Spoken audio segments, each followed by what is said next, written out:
All right, we're going to talk about the jab now. The cross. We've already talked about the jab going against the wall and kind of using the wall as the leverage and having that deep position.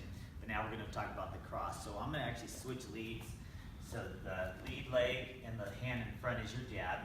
The back hand's called the cross because it crosses the body. The front hand does not cross the body, so it's not called a cross, it's called a jab. But I'm going to tuck it in. I'm talking to mom on the telephone. The elbows are also tucked in because you've got to worry about them coming on the underside with knees and leg strikes. I'm here in this position. Again, this is in that V shape on the front. What you got to do is there's always one hand talking to mom. So right now, my backhand or my crossing hand is talking to mom until I execute it. But as soon as I throw it out, I don't want to leave this hand here because as I'm going here, it leaves me open for hooks and high kicks from the other side. So if I extend out my cross, I want to pull back, and now my jabbing hand is talking to mom. You also want to do the elevation, the chin's down, the shoulders are up, and you also want to add the pivot. So, in some jabs we do the pivot and the extension, but for the cross, we always want to do it.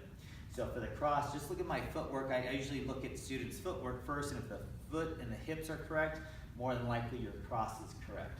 So what you're going to do is you pretend you're stepping on a cockroach and you're grinding it into the mat or the carpet. Or you can think of I'm taking a cigarette butt and I'm grinding it into the floor to quench it out.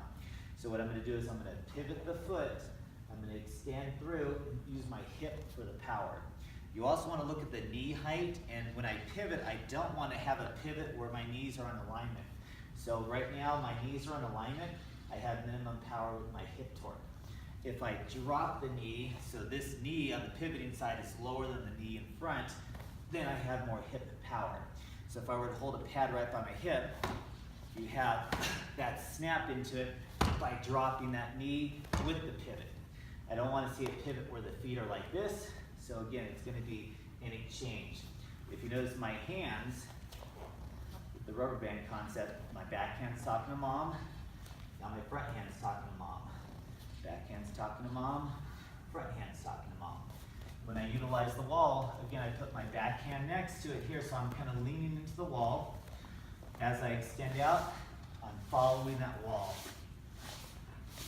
And that eliminates the problem of people doing the cross with the elbow out.